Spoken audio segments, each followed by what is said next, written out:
వృద్ధాప్యం ఎవరికైనా వయసు ఉడిగిన తర్వాత వృద్ధాప్యం రావడం అనివార్యం. అయితే ఆ వృద్ధాప్యంలో మగవాడి వృద్ధాప్యానికిను మహిళకు కలిగే వృద్ధాప్యానికి తేడాలు ఇప్పుడు మనం గమనించుకోవచ్చు. ఎందుకంటే మగవాడి వృద్ధాప్యంలో ఒంటరితనం ఉంటుంది, స్త్రీ వృద్ధాప్యంలో పిల్లలు తోడు ఉంటారు. ఎందుకంటే ముందుగా మగవాడు చనిపోతే స్త్రీ బ్రతికేయగలదు అంటారు. అదే స్త్రీ చనిపోతే మగవాడు బ్రతకలేడు అనడానికి ఉదాహరణలు ఎన్నో ఉన్నాయి. బహుశా ఆ కారణంగానే మగవాడికి వృద్ధాప్యం ఒక దశ కాదు, అది ఒక శాపంగా పరిణమించిందని చెప్పుకోవచ్చు. ఎందుకంటే ఎన్నో ఉదాహరణలు మీరు ఇప్పుడైనా గమనించారా? వృద్ధాప్యం వచ్చిన తర్వాత భార్య మరణిస్తే భర్త ఆ తర్వాత కాలంలో త్వరగా చనిపోయే అవకాశాలు ఎక్కువ ఉంటాయి. కానీ అదే భార్య భర్త తనకంటే ముందే మరణించిన చాలా కాలం బ్రతుకుతుంది. ఇది అందరి విషయాలలో జరగాలని లేదు, అందరికీ ఇలాగే జరుగుతుందని కూడా లేదు. గమనించిన విషయం చెబుతున్నాను.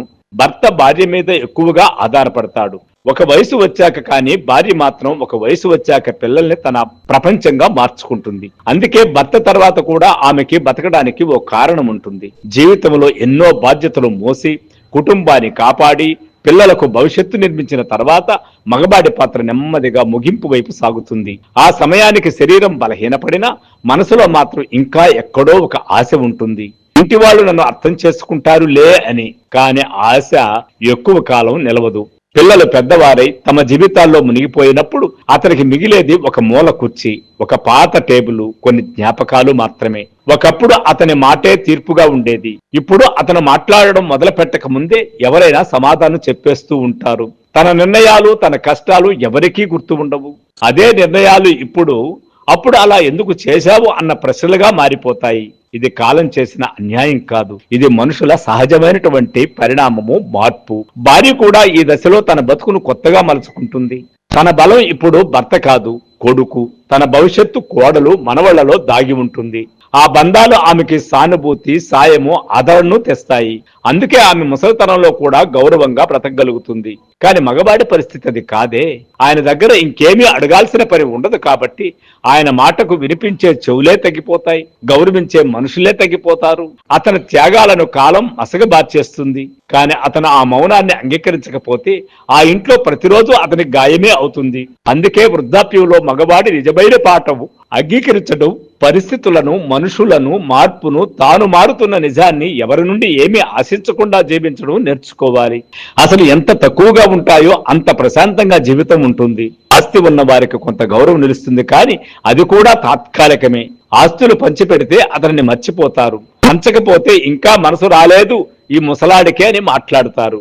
ఏ దారిని వెళ్ళినా మగవాడి గెలుపు లేదు, కానీ ఓ గౌరవం మాత్రం అతని చేతుల్లో ఉంటుంది. తన స్వాభిమానమే ఆ గౌరవం. హాస్పిటల్కి వెళ్ళి చూడండి, ఓ ముసలాయన బెడ్ లో ఉంటే కూతురు తప్ప మరెవ్వరి కళ్ళలో తడి ఉండదు. కానీ ముసలావిడ అయితే పాపం అమ్మ అనే మాట వెంటనే వినిపిస్తుంది. ఇది ప్రపంచం చూసే తేడా కాదు, అవసరం తగ్గిన చోట ప్రేమ కూడా తగ్గిపోతుందని చెప్పే సత్యం. మగవాడు వృద్ధాప్యంలోకి వచ్చిన తర్వాత తన జీవితం కొత్త అర్థం వెతకాలి. ఇతరులపై ఆధారపడకుండా తానే తన ఆధారం కావాలి. తన గతం గురించి పొగడకూడదు, తన మేలును గుర్తు చేయకూడదు. వాటిని గుర్తు పెట్టుకునే సమయం ఎవరికీ ఉండదు. ప్రపంచం ముందుకు సాగుతూనే ఉంటుంది. కానీ నీ గౌరవము, నీ నిశ్శబ్దము అనే నీ నిజమైన సంపద. జీవితం అంతా తల్లి మన కోసం ఎలా కష్టపడిందో తండ్రి అంతకు మించి కష్టపడ్డాడు. ఆ వయసులో అతని తప్పు ఒప్పుని ఎంచకండి, అతనికి వృద్ధాప్యం బహుమతిగా ఇవ్వండి. ఇది కేవలం నా వ్యక్తిగత అభిప్రాయం మాత్రమే.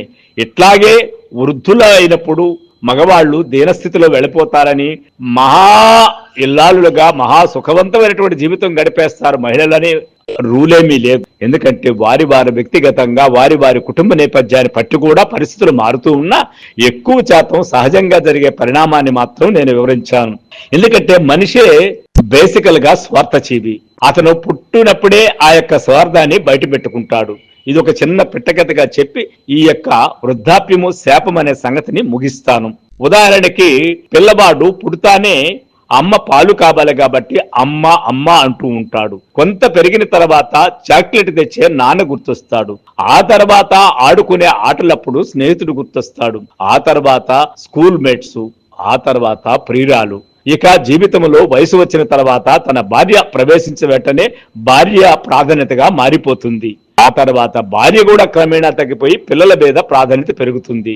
అలా మనవళ్ళు ఇలా శాఖా సంక్రమణంగా అవసరాల బట్టి మనిషి జీవితం మారుతూ ఉంటుంది కాబట్టి ఆ ప్రేమల యొక్క తారతమ్యం కూడా అలా మారుతుంది కాబట్టి ప్రేమ ఎప్పుడు సాపేక్షికంగా గాని శాశ్వతంగా గాని ఉండదు. కాబట్టి అవసరాలే ప్రేమ, ప్రేమే అవసరం. కాబట్టి మనిషి ఇలా జీవితాన్ని గడుపుతూ ఉంటాడు. కాబట్టి వృద్ధాప్యంలో తన యొక్క ఆత్మ పరిశీలన చేసుకుని ఒంటరితనాన్ని కూడా స్థైర్యంగా ఎదుర్కొనే మనస్తత్వాన్ని గాని మగవాడు రూపొందించుకోకపోతే ఒంటరితనంతో చాలా బాధపడుతూ విలువల్లాడిపోతుంటాడు. మీరు గమనించారు లేదు, చాలా చోట్ల వృద్ధాప్యం వచ్చిన తర్వాత మగవాళ్లే ఆత్మహత్యలు చేసుకునే ప్రయత్నాలు చేస్తూ ఉంటారు. ఒకడు ఉరి వేసుకుంటాడు, ఒకడు బావిలో పడిపోతాడు, ఇంకొకటి ఇంకేదో కారణంతో చనిపోతూ ఉంటాడు, హార్ట్ అటాక్లు వస్తాయి. ఇవన్నీ కూడా ఒంటరితనంలో తను పడే వేదనలో నుంచి వచ్చినటువంటి ఎఫెక్ట్ ప్రాబ్లమ్స్ తప్ప మరొకటి కాదు. కాబట్టి నిజంగా వృద్ధాప్యంలో ఉన్నటువంటి తండ్రిని అర్థం చేసుకునే పిల్లలు లేకపోతే అతని ఒంటరితనం ఒక శాపమే అనే సంగతిని మనము ఈ యొక్క కథనంలో తెలుసుకున్నాం. సో ఫ్రెండ్స్, నా కథనం గాని నచ్చినట్లయితే మన పొలిటికల్ రివ్యూ ఛానల్ ని సబ్స్క్రైబ్ చేసుకోండి, లైక్ చేయండి, షేర్ చేయండి. Thank you. I am Vishwanath.